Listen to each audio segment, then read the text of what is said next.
अक्टूबर 2024 कश्मीर का एक गांव। रात का समय था। बूढ़े दादा और दादी के बीच कुछ बच्चे आग के सामने बैठे आग ताप रहे थे। दादाजी हमें कोई कहानी सुनाइए ना।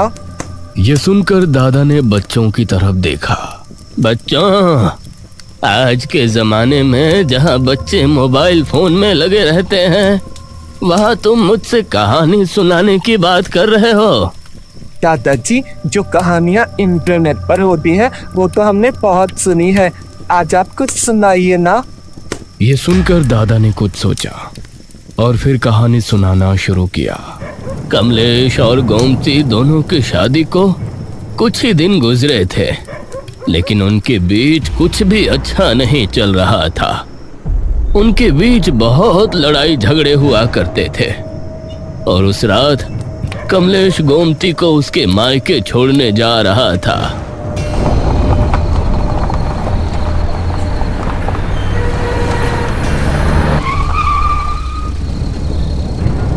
क्या हुआ? अब क्या तुमसे ये गाड़ी भी नहीं चलाई जा रही? बकवास मत करो, मुझे टॉयलेट आया है। उसने गाड़ी को बंद किया और बाहर निकल झाड़ियों में चला गया। गोमती गाड़ी में बैठी बैठी बड़बड़ा रही थी। बेवकूफ आदमी, पीछे होटल से होकर आ रहे हैं, वहाँ टॉयलेट नहीं कर सकता था?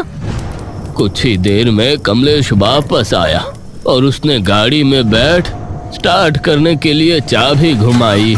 अरे, ये स्टार्ट क्यों नहीं हो रही है? लगता है ठंड की वजह से इंजन ठंडा हो गया है।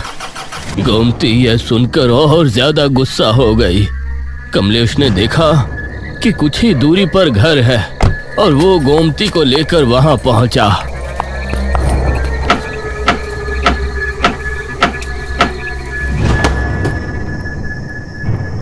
अरे बच्चों, कौन हो तुम लोग? माँ जी, हमारी गाड़ी खराब हो गई है। क्या हम सुबह तक यहाँ रुक सकते हैं?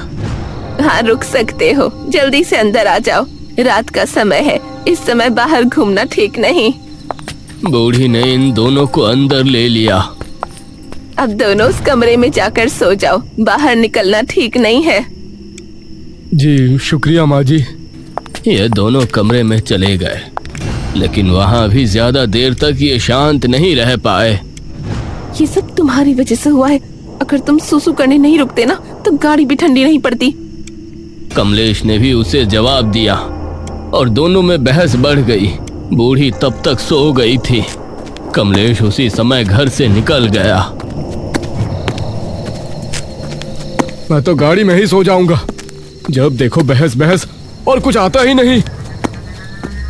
वो बड़बड़ाते हुए आगे बढ़ रहा था, तभी उसने देखा कि सामने से एक लड़की बल खाती कमर लहराए चली आ रही है।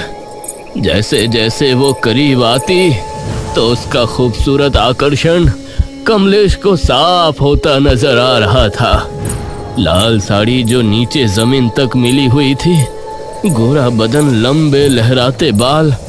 सर्द रात में कोई बूढ़ा भी उसको देख ले तो वो भी जवानी की दुआ मांगने लगे। वो कमलेश के करीब आई, उसने नजरें मिलाई और फिर बिना कदमों को रोके आगे बढ़ गई। न जाने क्या नशा था उसके सौंदर्य में। कमलेश बिना कुछ सोचे समझे उसके पीछे हो लिया। इस तरफ अब गोमती को भी अपनी गलती का एहसास होने लगा था। मैंने कुछ ज्यादा ही बोल दिया, इतना नहीं कहना चाहिए था। वो धीमे कदमों से कमरे से बाहर निकली, लेकिन उसका हाथ कुर्सी से टकराया। कौन है? तुम इतनी रात में कमरे से बाहर क्या कर रही हो? कुछ नहीं माँ जी, हम दोनों का झगड़ा हो गया था तो वो बाहर चले गए, अब उनको ही देखने जा रही हूँ। ये सुनकर बूढ़ी के चेहरे का रंग सा उड़ गया। मैंने तुम लोगों से कहा था ना, कमरे से बाहर ना निकलना। चलो अब जल्दी से। बूढ़ी गोमती को साथ लिए बाहर निकली। गोमती को भी जब दूर दूर तक कमलेश नजर नहीं आया तो वो परेशान हो उठी। बूढ़ी आगे बढ़ती जा रही थी और सामने एक गुफा नजर आने लगी थी।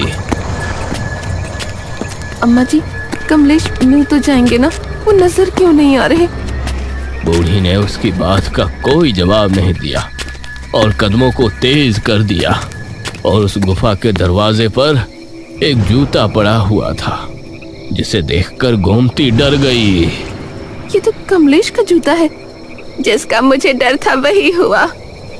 बूढ़ी गुफा के अंदर आगे बढ़ती रही और एक जगह जाकर इन दोनों के कदम रुक गए। बूढ़ी का दिल दहल उठा और बूढ़ी की आंखें भी खौफ से फट पड़ी। जो औरत कुछ देर पहले इतनी खूबसूरत दिख रही थी, अब वो एक बेहद भयानक डायन में बदल चुकी थी।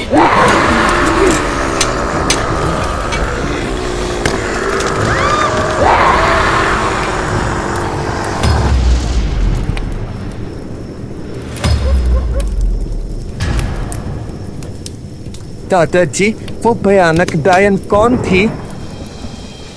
विवेक और रणविजय दोनों कश्मीर में अपने दोस्त मोहित से मिलने और घूमने के इरादे से आए थे।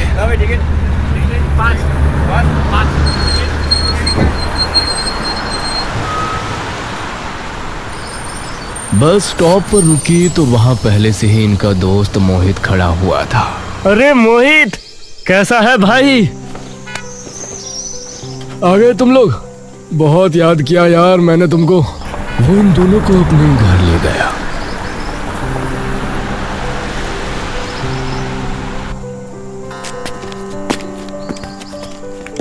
मोहित अपनी बीवी श्रुति के साथ रहता था। सभी ने साथ में डिनर किया और फिर अपनी पुरानी यादों को ताजा करते हुए बातें करने लगे। तीनों एक दूसरे से कई दिनों बाद मिले थे, इसीलिए देर रात तक ये बातें करते रहे। अगले दिन ये तीनों एक साथ घूमने निकले और पूरा दिन इन्होंने घूमने में ही निकाल दिया।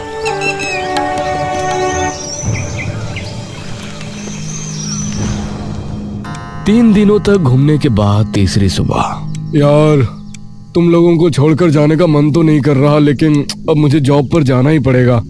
3 दिन से छुट्टी पर था ना। अरे हाँ भाई, तू जॉब पर जा, हमारी फिक्र मत कर। अरे हम तो खुद भी घूम लेंगे। विवेक और रणविजय आज अकेले घूमने निकले और 4 बजे तक वापस घर आ गए। शाम के टाइम रणविजय विवेक से बोला, अब विवेक, मैं जरा सिगरेट पीने जा रहा हूँ, तू चलेगा? अरे नहीं नहीं, तू ही जा भाई, मैं पहले ही थक गया हूँ। ये सुनकर रणविजय घर से